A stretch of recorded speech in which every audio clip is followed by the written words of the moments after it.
Oi, pessoal, tudo bem? Eu sou a professora Manuela e hoje nós vamos aprender sobre herança ligada ao sexo. Bora lá? Bom, antes de começar a matéria dessa aula, a gente vai retomar alguns conceitos. Lembra que o seu corpo é formado por células. A maioria dessas células são haploides ou diploides. A maioria das células do seu corpo são células diploides, tá? Células diploides são células que têm dois conjuntos de cromossomos, certo? Já as células haploide são células que têm apenas um conjunto de cromossomos. Tá, vamos pegar as células da cartilagem aí que fica no final do seu osso.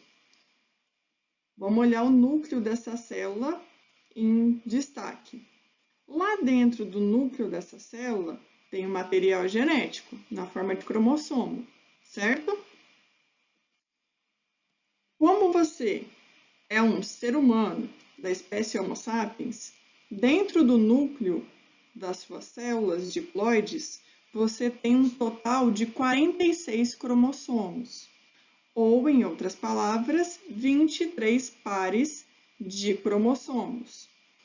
Desses 23 pares de cromossomos, 22 a gente chama de cromossomos autossômicos e um par a gente chama de cromossomo sexual.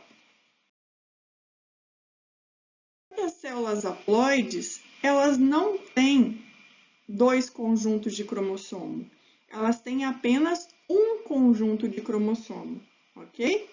E em qual parte do nosso corpo, quais são os tipos de célula que são células haploides? Bom, são as células gaméticas, ou também chamadas de gameta, certo? No homem, os gametas são os espermatozoides. Na mulher, os gametas são os ovócitos, certo?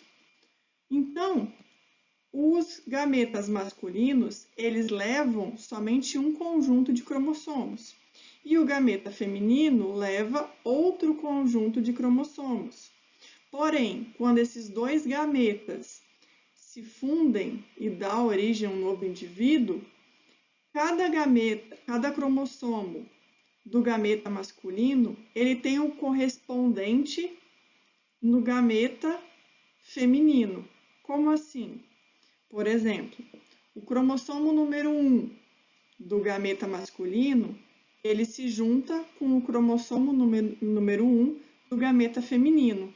E aí ele vai dar o parzinho de cromossomos 1 de células diploide do novo indivíduo que está sendo formado. O cromossomo 17 do gameta masculino se junta, faz parzinho com o cromossomo 17 do gameta feminino. E aí, esses dois vão fazer um parzinho que pertence ao novo indivíduo que está sendo formado. Agora, isso é nos cromossomos autossômicos.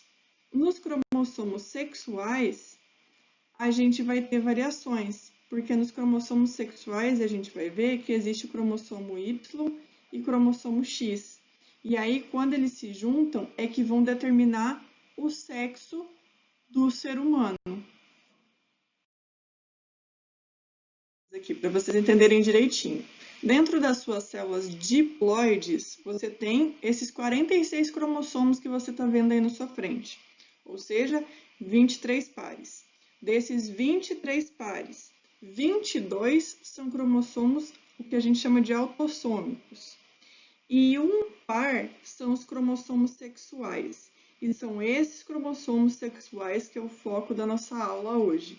É esse parzinho de cromossomos sexuais que vai determinar se você é homem, se você é mulher e se você tem alguma doença ligada ao cromossomo X ou ao cromossomo Y. Agora a gente vai ver como que determina o sexo masculino e o sexo feminino. Os homens, eles possuem aquele parzinho de cromossomos sexuais, eles possuem um cromossomo X e um cromossomo Y. As as mulheres possuem 2 cromossomos X. Então, para determinar o sexo masculino, a gente tem que ter um cromossomo X e um cromossomo Y. Para determinar o sexo feminino, a gente tem 2 cromossomos X, certo? Lembra, um cromossomo desses parzinhos aí veio do gameta feminino. O outro cromossomo veio do gameta masculino. Então, se uma pessoa é homem, quer dizer que ela recebeu o cromossomo X da mãe e o cromossomo Y do pai. Como que eu sei disso? Bom, a mulher só tem cromossomo X. Então, ela só pode passar, através dos seus gametas, um cromossomo X. Agora, o homem, ele tem cromossomo X e cromossomo Y. Então, ele vai ter gametas que carregam cromossomo X e gametas que carregam cromossomo Y. Em outras palavras, ele vai ter espermatozoides que carregam cromossomo X para determinar o sexo, ou gametas que carregam, espermatozoides que carregam o cromossomo Y, certo? Então, se uma pessoa nasceu homem, com certeza um cromossomo X veio da mãe e o cromossomo Y veio do pai. Agora, se uma pessoa nasceu mulher, um cromossomo X veio da mãe e outro cromossomo X veio do pai, certo? Então lembra, homem, o parzinho de cromossomos sexuais é XY. Mulher, para determinar o sexo feminino, o parzinho de cromossomos é XX. Exemplo aqui, para ficar mais fácil de vocês entenderem. A gente tem o Homer, que é um homem, e a Marge, que é uma mulher. Então, o Homer, ele vai ter 2 cromossomos sexuais XY. A Marge vai ter 2 cromossomos sexuais XX. XY determina sexo masculino, XX determina sexo feminino. Aí, eles tiveram 3 filhos, a Lisa, o Bart e a Maggie. A Lisa, ela é mulher, então ela tem que ter cromossomos sexuais XX. Um cromossomo dela veio do pai, o outro veio da mãe. Então, um X da Lisa veio do Homer, o outro X veio da Marge, certo? Então, ela recebeu 22 cromossomos autossômicos do Homer, mais um X, um cromossomo sexual. E ela recebeu 22 cromossomos autossômicos da Marge, da mãe, mais um cromossomo sexual X. O Bart, ele é homem, então o parzinho de cromossomos sexuais dele é XY. Um X ele recebeu, só pode ter sido da mãe. E o Y ele recebeu do pai. Por que eu tenho certeza que o X ele recebeu da mãe? Porque a mãe só tem X, então ela só pode doar X. Agora, o Homer ele é XY, então o Y do Bart só pode ter vindo do Homer. Então, ele recebeu 22 cromossomos autossômicos do Homer, mais o Y. E ele recebeu 22 cromossomos autossômicos da Marge, mais o X. E a Maggie é a mesma coisa da Lisa. Ela é mulher, então ela recebeu um X do pai e um X da mãe. Então, ela recebeu 22 cromossomos autossômicos do Homer, mais o X, e 22 cromossomos autossômicos da Marge, mais o X. Então, percebam que quem determina, no final das contas, aí, o sexo é o pai. Por quê? Se no espermatozoide dele tiver o cromossomo X, quando encontrar com o X do gameta feminino, vai ser uma mulher. Mas se ele tiver no seu espermatozoide um cromossomo Y, quando encontrar com o gameta feminino que tem X, vai ser um homem, ok?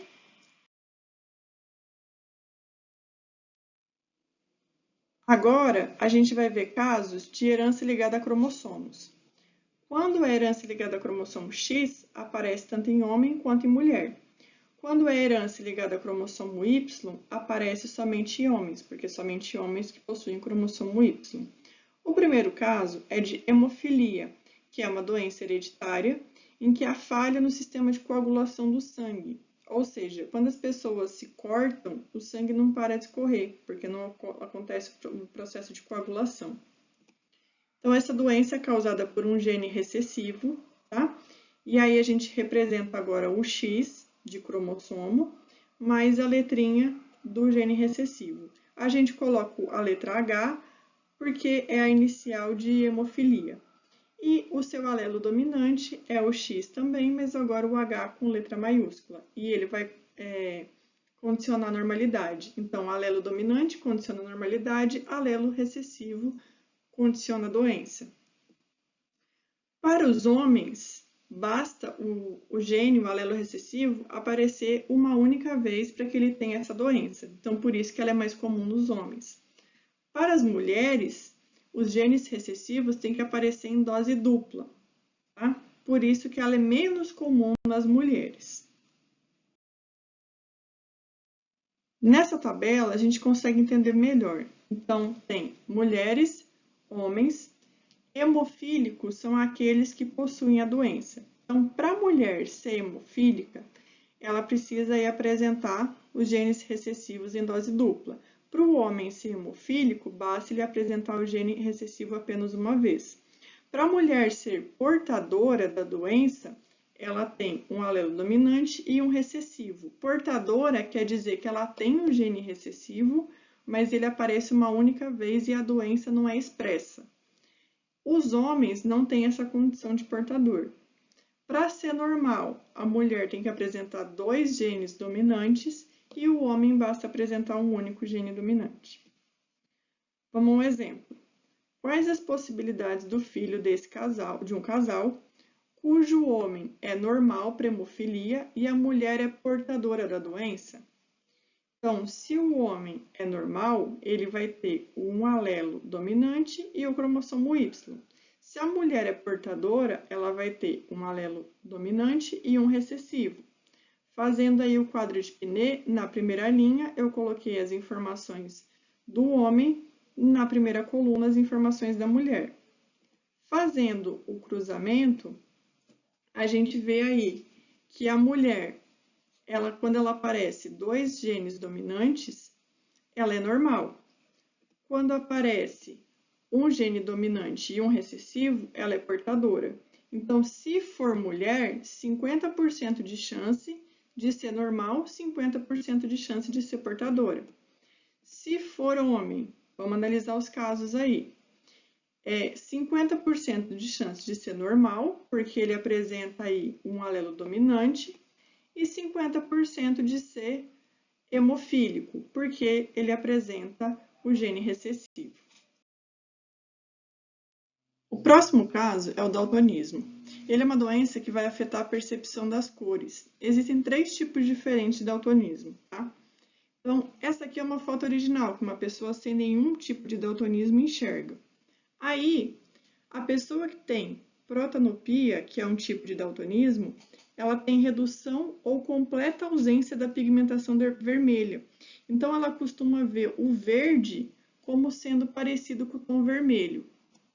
A pessoa que tem deuteranopia, que é um outro tipo de daltonismo, ela não consegue enxergar a cor verde e os objetos são mais amarronzados. E o terceiro caso de daltonismo é a tritanopia, que o azul ele vai adquirir uma tonalidade diferente do que realmente é, e o amarelo fica rosa. Então, o daltonismo desse tipo não vai enxergar a cor laranja, o amarelo fica rosa e o azul tem uma cor, um tom diferente do que realmente é. Então, esses são os 3 casos de daltonismo. Quer fazer um teste para ver se você tem daltonismo ou não? Vou colocar umas imagens aqui e tenta ver os números que tem dentro dessas imagens.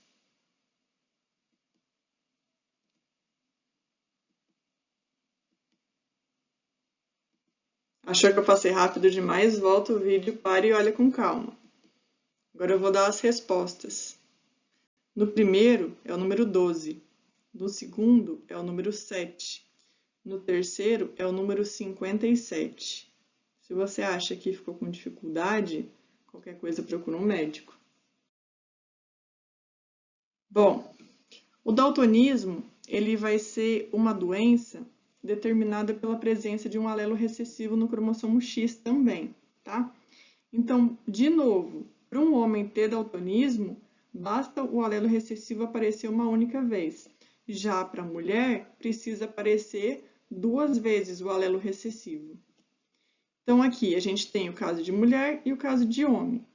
No caso daltônico, a mulher precisa ter os alelos recessivos em dose dupla, o homem basta ter uma vez. Para a mulher ser portadora da doença, ou seja, ela tem um gene recessivo, mas ela não vai ter a doença, certo? Então, ela não é daltônica.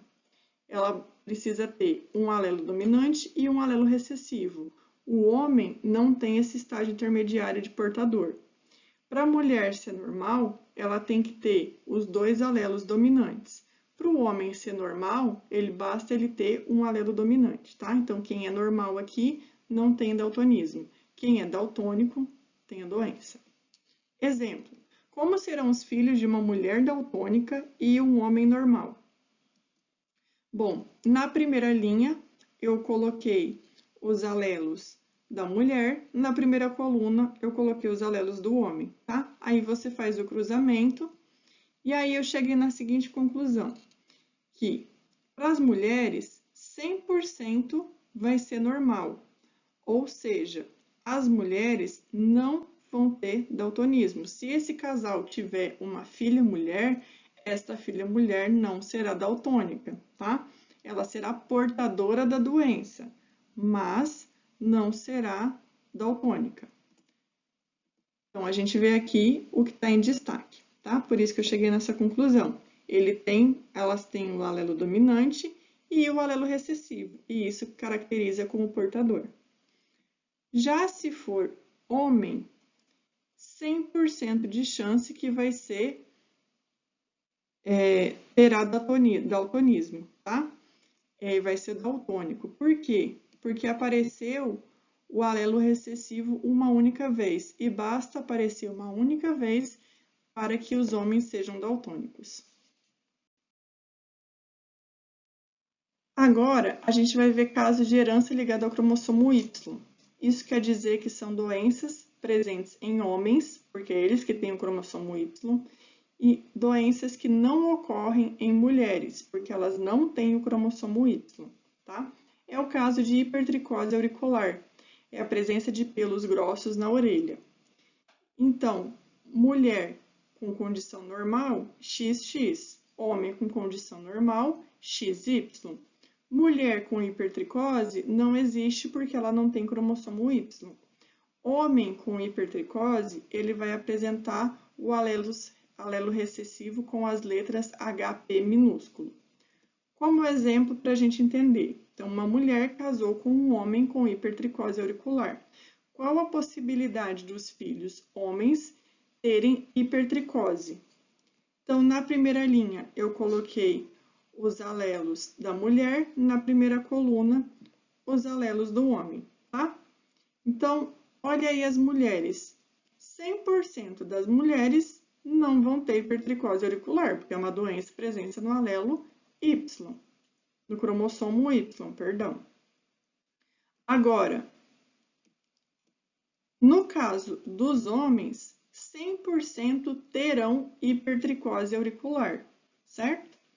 Porque é uma característica que, a partir do momento que o pai tem, e é um alelo recessivo e basta aparecer uma vez, e a mulher não tem, todos os seus filhos homens vão ter, ok?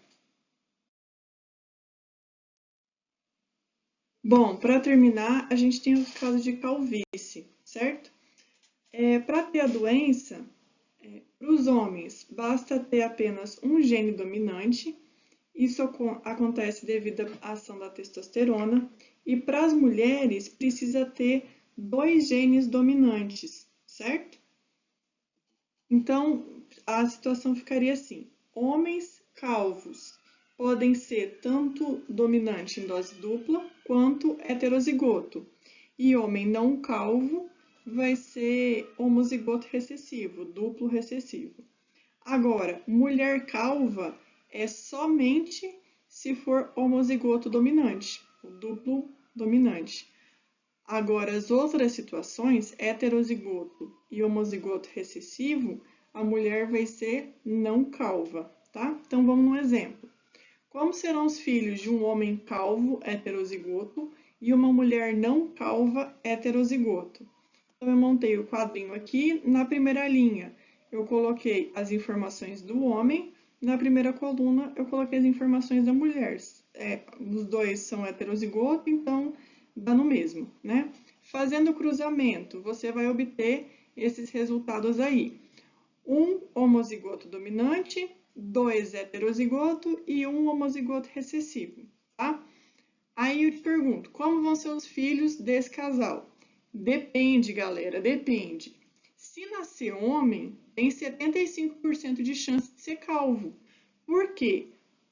Se for homem, basta aparecer o alelo dominante uma única vez para já ser calvo. Então, ele pode ser calvo se for homozigoto dominante ou se for heterozigoto. Agora, se for mulher, é 25% de chance de ser calva. Por quê? Para ser calva, para a mulher ser calva, o alelo dominante tem que aparecer em dose dupla. Tem que ser homozigoto dominante. E isso, para este casal, só aconteceu uma vez. Então, por isso que a mulher, neste caso, só tem 25% de chance de ser calva. Beleza? Galera, nossa aula termina por aqui. Façam os exercícios. Qualquer dúvida, nos chame. Abraço!